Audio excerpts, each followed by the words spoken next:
How old are you? Lola, 28. Okay. Hunter, 27. All right. What's the goal for tonight? Get drunk, have a good time. All right. What about you? Yeah, same. Okay. Well, now let me ask you this. What type of man do you like? Rich.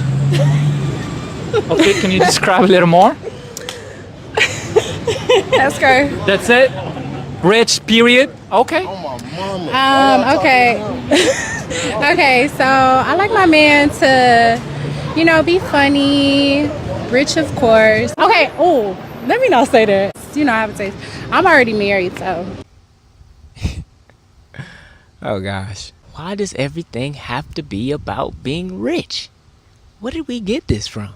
Let's get into it.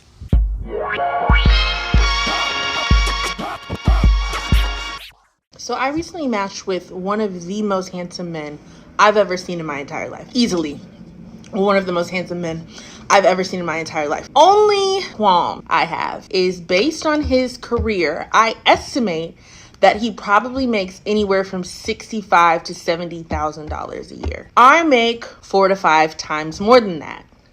Do y'all think that relationships with that large of a pay gap can survive? Is that shallow for me to ask? Like, these are just the things that really are on my mind as I'm dating. What's going on, everybody? It's your man JaMichael Moore, back for another episode of J Mike's Corner.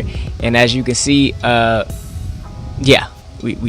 talking about this thing about being rich. I don't know where this came from, but apparently this has become the normal when women are looking for qualities of a man. The quality of a man is to be rich. I don't even think that's an actual quality. I don't know where that became a quality. But anyways, regarding to this young lady's video, when I heard it, the issue that I had with it is, first and foremost, you saw somebody that was attractive. From her words, this was one of the most attractive people she ever saw. But you allowed an external factor to literally, I don't know if they start talking and whatnot, I don't know, but you allowed an external factor to determine, dang, I ain't gonna talk to this brother no more. He ain't making enough bread. He ain't got enough ducats. That sounds crazy. Not once did I hear, oh man, he got a good heart. Oh man, he actually knows how to treat me, like values, actual things that are eternal. Like, I ain't hear none of that. It was the amount of money that's within his bank account does not match or equate or is greater than the amount of money that's in mine. Huh? But let's continue. I'm gonna be honest. I don't want to date someone that's below me. I don't. I'm gonna be completely honest. And I think that's something that's pushed on Black women a lot, is to date under. And I think we always operate in extremes. It doesn't have to be extreme. Just because I'm not gonna date a McDonald's worker doesn't mean that I have to date a CEO. So it doesn't have to be in these very extreme social media, one in a lifetime chances. I just want someone I'm gonna be able to learn from, and that can be in any field.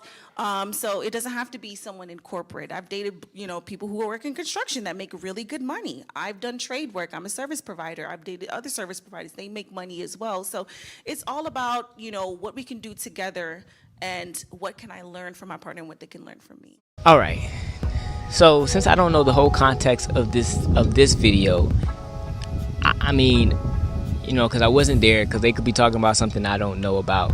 But just on the basis of what she was speaking about, the thing that I heard from her that was still on the lines of, man, I'm gonna base the type of men that I go after off of the job that they have or what's in their bank account, is because when she was like, I want somebody that I can learn from. Okay, why isn't it that? You can learn from somebody that's at McDonald's. I mean, that's just more you. If you guys have made it this far, make sure you hit that subscribe button down below. And don't forget to click that notification bell so you never miss when we upload a new video for you. Make sure you guys leave a thumbs up. It's completely free and it goes a long way. Also, don't forget to leave a comment, because we like to hear from y'all. We want to know what y'all think. Is the video good? Does it suck? Did you learn something from it? Just say hello. Put a smiley face. I don't care. Just write something. Interact. Communicate. We like those things. Now back to the video.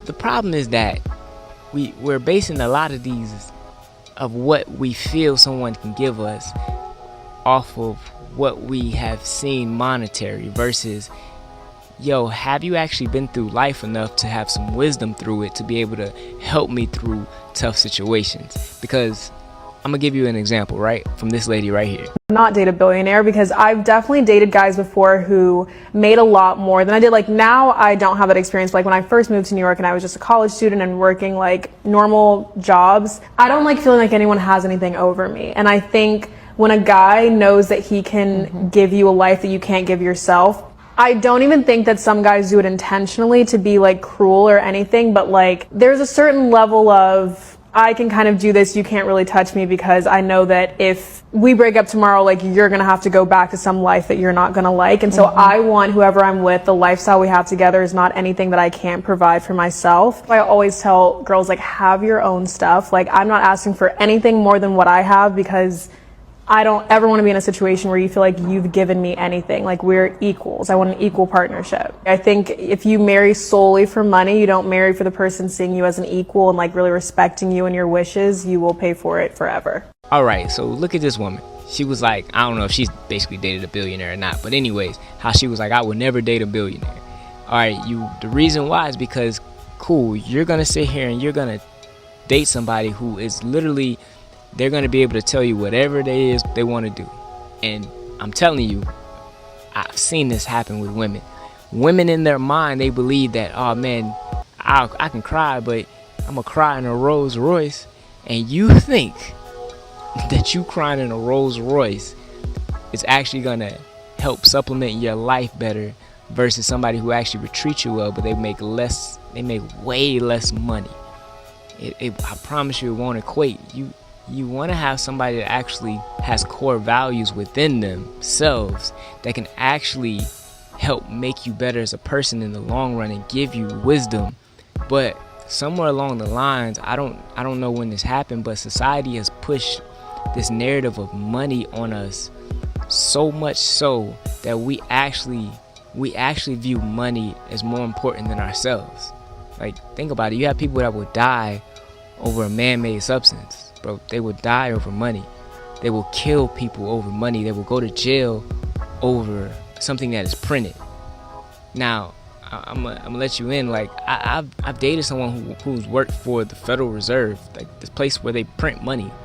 And though it was certain things that, you know, she couldn't tell me, bro, like, she was like, yeah, they literally, they're print money every day. They shred money every day. Like, millions, more money than you can ever even imagine in your life. And when you really begin to look at it as, bro, this is just a piece of paper that we as people truly make valuable, you won't begin to put so much value in it, and you'll begin to put value in more so the things that are internal. That's why, bro, it is so important that you learn in your life what is real value. Now, I'm speaking to my men right here. I'm speaking to men in general. Please don't allow this world to fool you. Understand that your value is not a dollar amount.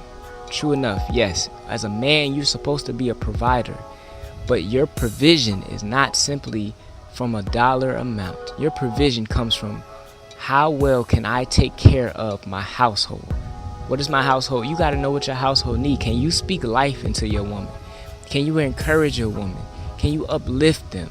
Can you give them something that, man, if I had no money in my pocket, I can give you something that you can literally hold on to, that you can take with you. For example, these words that I'm speaking to you, they don't cost you $1. They don't cost you $1. But I promise you, if you could take these words and use them as seed, then you plant them in the right place in your life, it can actually begin to grow into something that's way more valuable, because you can take these words and go give them to someone else. And I believe that that's one of the things that we have to start to put more value on versus a dollar amount, because I'm telling you, that's not the most important thing. But if you listen to society, but they'll make you think that, hey, you got to get this bread, and you end up being lost in the end. Yeah, so moral of the story is I just want this narrative to stop being pushed. Like, some of us out here, like me, want a man who's just like a genuine person, who's a good person, not just one who's like, I'm gonna throw this money at you, you do whatever I say, whatever I need, whenever I like. No. Let's require that he has good character, that he's honest, that he's at peace with himself, that he fears God, that he has emotional intelligence, that he is a protector, that he has good relationships, that he has a heart to serve. Like, let's require things that actually matter, that are actually going to sustain a connection and a relationship with somebody, because money is not going to tell you how somebody's going to pour into you, how they're going to value you, how they're going to pour into you physically, emotionally, spiritually. Like, money doesn't tell you any of that stuff. Finally, some women with some sense. Lord have mercy. Now, see, I love this because true enough, yes, we do talk about a lot of women on this channel. Not bashfully, but we just often you can see the society that we live in. But I love the duality of, you have some women who lack understanding, and you have some women who have learned through mistakes and gotten understanding. And true enough, it's not just women, it's, trust me, us as men, bro, we fail all day, every day. But at the same time too, I love to hear that some women out here actually do value more of what you can give them internally versus what your pockets say. And like I was just been saying, like, that's the basis of this video. I want us to begin to walk into a place of where we can learn that what I give you from inside of me is way more valuable. That's why, even if you read the Bible, it says to store up your treasures that are in heaven, where rust and moths and thieves and dust can't get to. That's what God is talking about. He's talking about putting your real value into wisdom, into knowledge, things that someone can't just take, bro. People get robbed every day, and they go after these flashy people who, I got all this money, bro, that stuff is dumb. It's dumb. Don't get me wrong. True enough, yes, I love nice things too. But I'm not gonna put all my worth into it and be like, man, this is what my life goal is after. People really do kill still for something that is printed every day. And honestly, a system, if you want to be technical, that was designed to keep certain men of color from even obtaining it. But that's another story for another day. If you've made it this far in this video, I just want to say thank you for taking the time out to hear what I had to say, but also to hopefully that it can impart something on you. You know, I can't leave without saying where you are today is a residual outcome of the thoughts you had in the past. Till next time. Peace.